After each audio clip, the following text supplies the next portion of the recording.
Good morning, my dear students. How are you guys doing? Great. Okay, so are you all excited for a new class today? You are? Okay. So without further ado, we're going to start today's session today.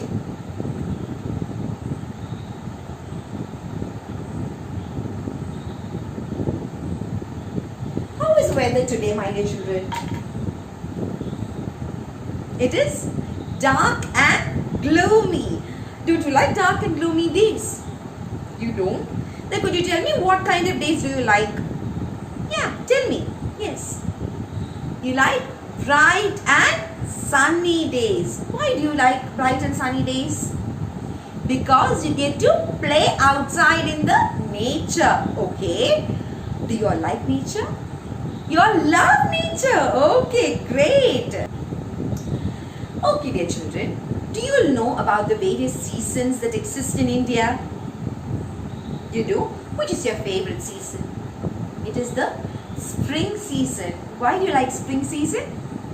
Because the nature gets adorned with a lot of flowers. There is a special beauty that is associated with the spring season, isn't it?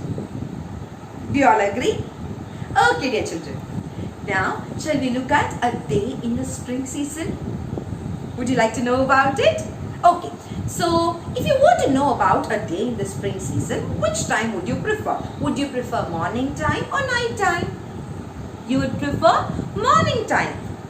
Could you tell me the reason as to why you would prefer morning time instead of night time? Because morning glory is one special beauty. I totally agree with the statement. Morning makes everything beautiful, isn't it? Okay, so today we're going to look at a poem, or rather we're going to learn a poem about a morning in the spring season. Are you all excited? Yeah, louder. Can I hear your excitement through your words? Yes, louder.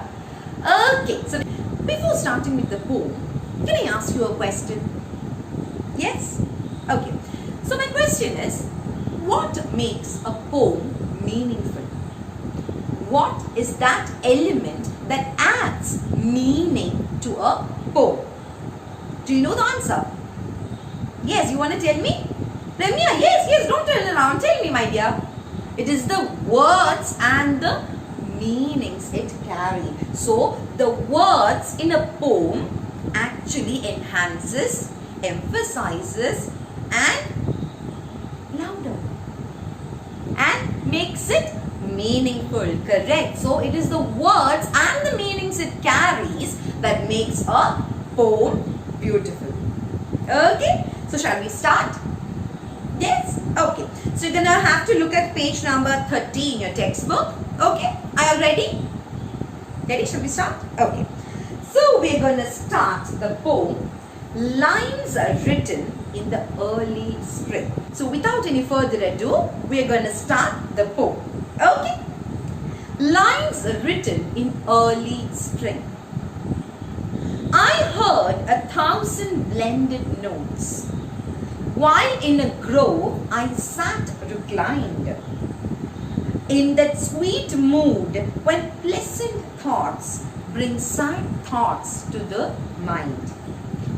To her fair works did nature link the human soul that through me ran, and much it grieved my heart to think what man has made of man.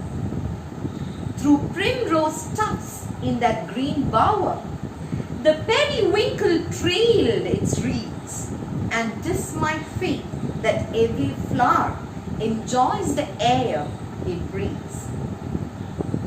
Okay, did you understand the words that are given there?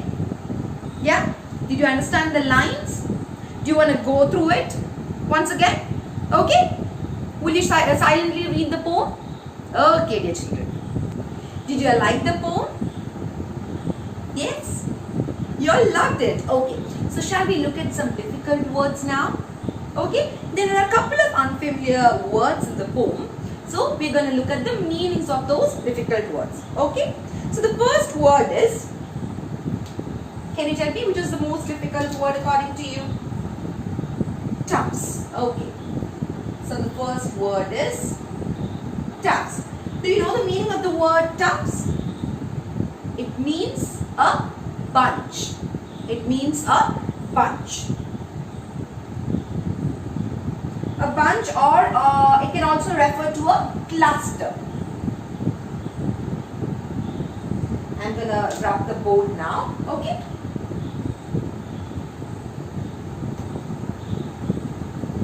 Until then, you can find out another difficult words, will you? Yes, periwinkle. Okay, periwinkle. It is an evergreen plant which has blue little flowers. It is a small plant which has very small, tiny little blue flowers. Did you understand? Okay. Okay, children. So now what you have to do is, I'm going to give you a homework for tomorrow. I'm going to write down a couple of words on the blackboard. You'll have to find the meanings of those words. Okay? Okay. So, I want all of you to take down your notebooks and take down the words that I'm going to write. Twig, lament, breezy, premature, grieved, reeds, bower, primrose, and trailed.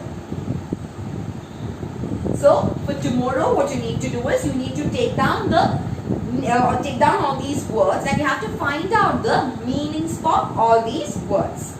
Will you? I'll be checking your notebooks tomorrow.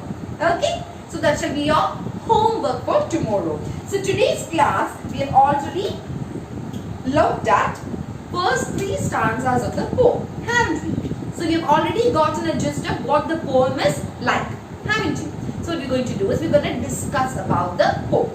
Okay? Are you all ready? Shall I check your knowledge of the poem? Are you ready? Okay, dear children. What does the expression "I sat reclined" mean? What does the expression "I sat reclined" mean? Akshay, you tell me the answer. It means that the poet was quite a bit relaxed in nature. Correct. Please sit down, Akshay. I'm going to ask you another question now. Okay.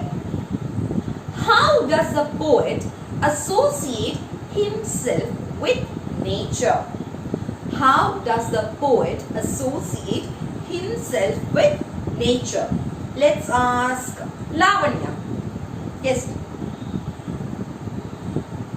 You don't know the answer? You do? Okay, then tell me. Please go on. Yes. Loud. I can't hear you, my dear.